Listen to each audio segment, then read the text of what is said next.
त्र्यम्बकं यजामहे सुगन्धिं पुष्टिवर्धनम् उर्वारुकमिव बन्धनाय मृत्युर्मुक्षीयमामृता। जय श्री कृष्णा। राधे राधे। तो आप सभी भक्तजनों का दिन शुभ और मंगलमय हो और इसी मंगल कामना के साथ शुरू करते हैं आज का अध्याय, जिसमें आप सुनेंगे श्रावण मास महात्म्य की कथा अध्याय 6 और 7। और उससे पहले सुनिए भगवान भोलेनाथ की बड़े ही प्यारे भक्त की कथा। एक समय की बात है, एक छोटे से गांव में एक भक्त रहता था जिसका नाम था रामू। रामू भगवान शिव का बड़ा भक्त था। वह हर दिन मंदिर जाता था, भजन गाता था और भगवान शिव की आराधना करता। एक दिन रामू मंदिर से घर लौट रहा था, तभी रास्ते में उसने देखा कि एक गरीब औरत रो रही है। रामू ने उससे पूछा, माताजी आपको क्या हुआ है? औरत ने कहा, मेरा बेटा बहुत बीमार है, मेरे पास उसे इलाज कराने के लिए पैसे भी नहीं हैं। रामू का दिल दहल गया। उसने औरत से कहा, माताजी आप चिंता ना करें, मैं आपकी मदद करूँगा। रामू घर गया और अपनी सारी जमा पूंजी और गहने बेच दिए। उसने सारे पैसे औरत को दिए और कहा, माताजी इस पैसे से अपने बेटे का इलाज कराएं। औरत बहुत खुश हुई। उसने रामू को धन्यवाद दिया और अपने बेटे का इलाज कराने के लिए चली गई। कुछ दिनों बाद औरत फिर से मंदिर आई। वह रामू को धन्यवाद देने आई थी। उसने बताया कि उसके बेटे का इलाज हो गया था और वह अब बहुत ठीक है। रामू ने औरत से कहा, माताजी यह सब भगवान शिव की कृपा है, मैंने तो बस आपकी मदद की है।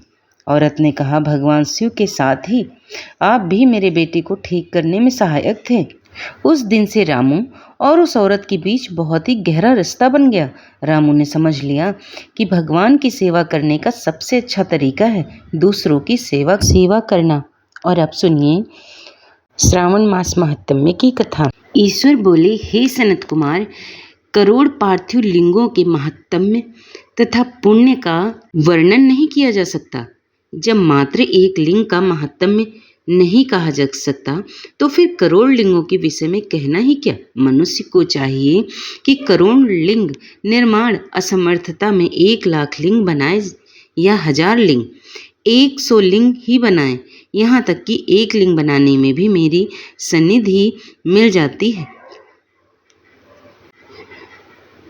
पंचाक्षर मंत्र से 16 उपचारों के द्वारा भक्तिपूर्ण मन से भगवान शिव की पूजा करनी चाहिए। गृह यज्ञ के साथ उद्यापन करना चाहिए, उसके बाद होम करना चाहिए और ब्राह्मणों को भोजन कराना चाहिए। हे सनत कुमार, इस अनुष्ठान को करने की अकाल मृत्यु नहीं होगी। यह वृद्ध बांझपन को दूर करने वाला है, सभी विपत्तियों का नाश करने वाला है तथा सभी संपत्तियों की वृद्धि करने वाला है। मृत्यु के पश्चात वह मनुष्य कल्प पर्यंत मेरे समीप कैलाश पर्वत पर करता है। जो मनुष्य श्रावण मास में पंचामृत से शिव जी का अभिषेक करते हैं, वह सदा पंचामृत का पान करने वाला, गोधन से संपन्न, अत्यंत मधुर भाषण करने वाला तथा त्रिपुर के शत्रु भगवान शिव को प्रिय होता है। जो इस मास में अनुदान व्रत करने वाला तथा हविष्यान ग्रहण करने वाला होता है, वह व्रीहि आदि सभी प्रकार के धान्यों का अक्षय निधि स्वरूप हो जाता है। पत्तल पर भोजन करने वाला श्रेष्ठ मनुष्य सुवर्ण पात्र में भोजन करने वाला तथा शाक को त्याग करने से शाक करता हो जाता है। श्रावण मास में केवल भूमि पर सोने वाला कैलाश में निवास प्राप्त करता है। इस मास में एक भी दिन प्रातः स्नान करने से मनुष्य को 1 वर्ष स्नान करने के फल का भागी कहा गया है। इस मास में जितेंद्रिय होने से इंद्रिय बल प्राप्त होता है। इस मास में स्फटिक, पाषाण, मृतिका, मरकत मणि, फिष्ट धातु, चंदन, नवनीत आदि से निर्मित तथा अन्य किसी भी शिवलिंग में, साथ ही किसी स्वयं आविर्भूत न हुए लिंग में श्रेष्ठ पूजा कराने वाला मनुष्य सैकड़ों ब्रह्महत्या को भस्म कर डालता है।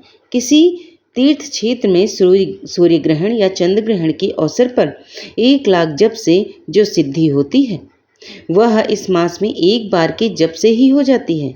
अन्य समय में जो 1000 नमस्कार और प्रदक्षिणाएं की जाती हैं, उनका जो फल होता है वह इस मास में केवल एक बार करने से ही प्राप्त हो जाता है। मुझको प्रिय इस श्रावण मास में वेद पारायण करने पर सभी वेद मंत्रों की रूप से सिद्धि हो जाती है। श्रद्धा युक्त होकर इस माह में 1000 बार पुरुष सूक्त का पाठ करना चाहिए, अथवा कलयुग में उसका 4 पाठ करना चाहिए, अथवा वर्ण संख्या का 100 गुना पाठ करना चाहिए, अथवा वह करने में असमर्थ हो तो आलस्यहीन होकर मात्र 100 पाठ करने चाहिए। ऐसा करने वाला मनुष्य ब्रह्म हत्या आदि पापों से मुक्त हो जाता है और इसमें कोई संदेह नहीं। गुरु पत्नी के साथ संसर्ग जन्य पाप के लिए यही महान प्रायश्चित है। इसके समान पुण्यप्रद, पवित्र तथा पापनाशक कुछ भी नहीं है। पुरुष सूक्त के जप के बिना इस मास में एक भी दिन व्यतीत नहीं करना चाहिए। जो मनुष्य इस फल को अर्थवाद कहता है वह नरकगामी होता है। इस महीने में समिधा, चारु, तिल और घृत से महायज्ञ होम करने चाहिए। शिव के रूपों को भली भांति ध्यान आदि करके धूप, गंध, पुष्प, नैवेद्य आदि से पूजन करने चाहिए और अपने समर्थ के अनुसार कोटि होम, लक्ष्य होम अथवा सहस्त्र होम करना चाहिए। ओम भूर्भुवः स्वः के 7 तिलों के द्वारा भी यह गृहयज्ञ नामक होम किया जाता है। हे सनत कुमार, इसके बाद अब मैं वारों के व्रतों का वर्णन करूंगा, आप सुनिए। हे अनग, उनमें सर्वप्रथम मैं आपको रविवार का व्रत बताऊंगा। इस संबंध में लोग एक प्राचीन इतिहास को कहते हैं। प्रतिष्ठानुसार मैं सुकर्मा नामक एक द्विज था। वह दरिद्र, कृपण तथा भिक्षावृत्ति में लगा रहता था। एक बार वह धान्य मांगने के लिए घूमते घूमते नगर में गया। उसने किसी एक गृहस्थ के घर में मिलकर रविवार का उत्तम व्रत करती हुई स्त्रियों को देखा। तब उसे देखकर वे स्त्रियां परस्पर कहने लगी कि इस पूजा विधि को शीघ्रता पूर्वक छिपा लो।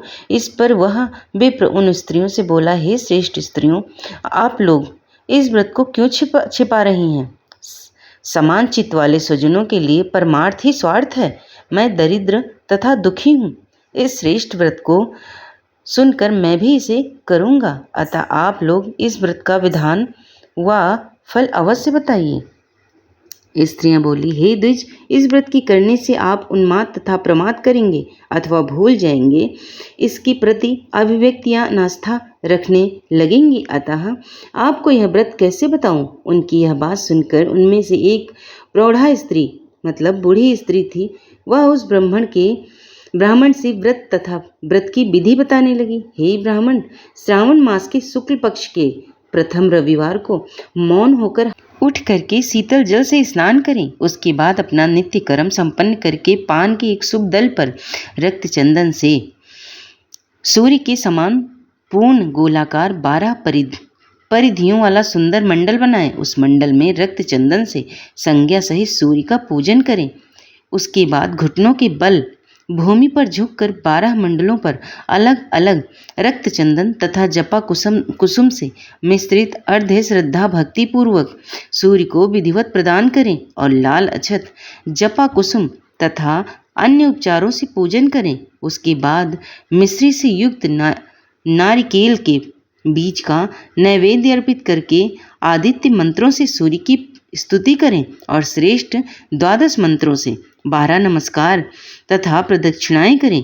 उसके बाद 6 तंतुओं से बनाए गए सूत्र में 6 ग्रंथियां बनाकर देवी सूर्य का अर्पण करके उसे अपने गले में बांधें और पुनः 12 फलों से युक्त वायन ब्राह्मण को प्रदान करें। इस व्रत की विधि को किसी के सामने नहीं सुनाना चाहिए। हे विप्र, इस विधि से व्रत के लिए किए जाने पर धनहीन व्यक्ति धन प्राप्त करता है, पुत्रहीन पुत्र प्राप्त करता है, कोढ़ी कोढ़ से मुक्त हो जाता है, बंधन से पड़ा व्यक्ति बंधन से छूट जाता है, रोगी व्यक्ति रोग से मुक्त हो जाता है। हे विपेंद्र, अधिक कहने से क्या प्रयोजन साधक है? जिस अभीष्ट की कामना करता है वह इस व्रत के प्रभाव से उसे मिल जाता है। इस प्रकार श्रावण के 4 रविवारों और कभी कभी 5 रविवारों में इस व्रत को करना चाहिए। इसके बाद व्रत की संपूर्णता के लिए उद्यापन करना चाहिए। हे विपेंद्र, आप भी इसी प्रकार करें, इससे आपकी सभी मनोकामनाएं सिद्ध हो जाएंगी।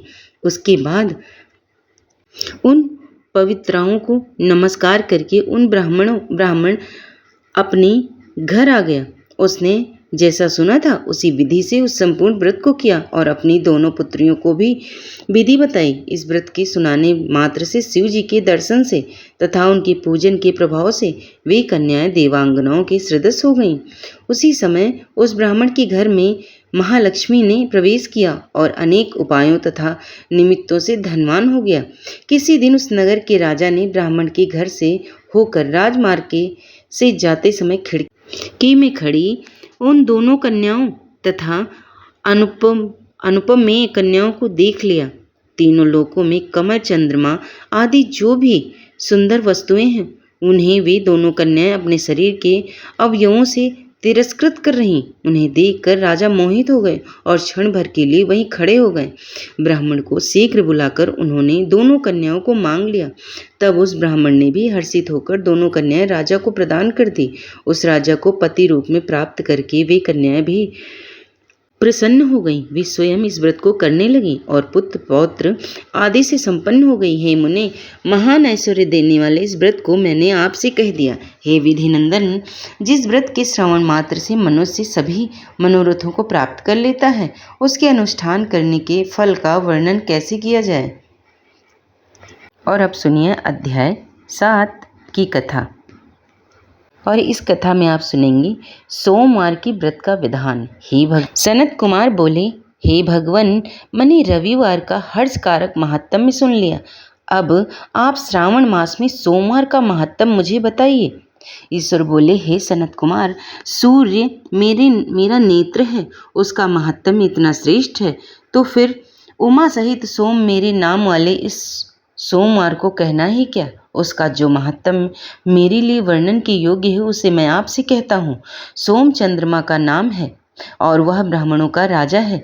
यज्ञों का साधन भी सोम है। उस सोम के नाम के कारणों को आप सावधान होकर मुझसे सुनिए, क्योंकि वह वार मेरा ही स्वरूप है, अतः इसे सोम कहा गया है। इसीलिए यह समस्त राज्य का प्रदाता तथा श्रेष्ठ व्रत कराने वाला है। यह संपूर्ण राज्य फल देने वाला है। हे विप्रे, उसकी विधि सुनिए। मैं आपको विस्तार पूर्वक बता रहा हूँ।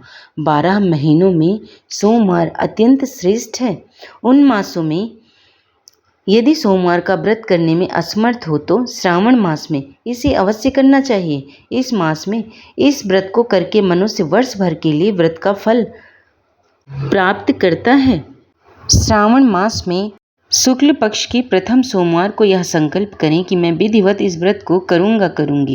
शिव जी मुझ पर प्रसन्न हों। इस प्रकार चारों सोमवार के दिन, और यदि 5 हो जाएं तो उसमें भी प्रातःकाल यह संकल्प करें और रात्रि में शिव जी का पूजन करें। 16 उपचारों से साय काल में भी शिव जी की पूजा करें और एकाग्रचित होकर इस दिव्य कथा का श्रवण करें। हे सनत कुमार, इस सोमवार की कही जाने वाली विधि को अब मुझसे सुनिए। श्रावण मास के प्रथम सोमवार को श्रेष्ठ व्रत को प्रारंभ करें। मनुष्य को चाहिए कि अच्छी तरह स्नान करके पवित्र होकर श्वेत वस्त्र धारण कर लें और काम, क्रोध, अहंकार, द्वेष, निंदा आदि का त्याग करें। मालती, मल्लिका आदि श्वेत पुष्पों को लाएं। इनके अतिरिक्त अन्य विविध पुष्पों से भी तथा अभीष्ट पूजनों पचारों के द्वारा त्रयंबकम इस मूल मंत्र से शिव जी की पूजा करें।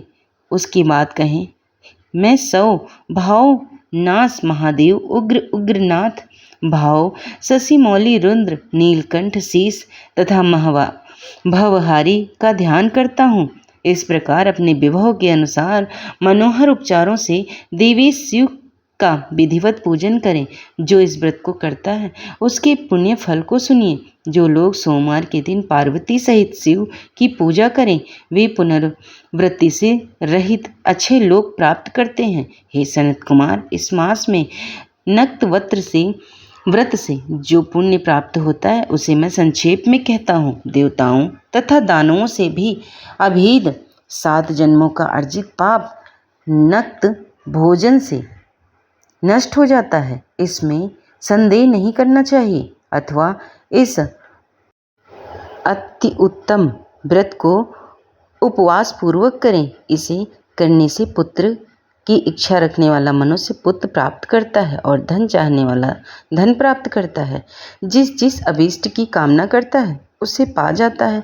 इस लोक में दीर्घकालिक वांछित सुखों भोगों को भोग कर अंत में श्रेष्ठ विमान पर आरूढ़ होकर वह रुद्रलोक में प्रतिष्ठा प्राप्त करता है।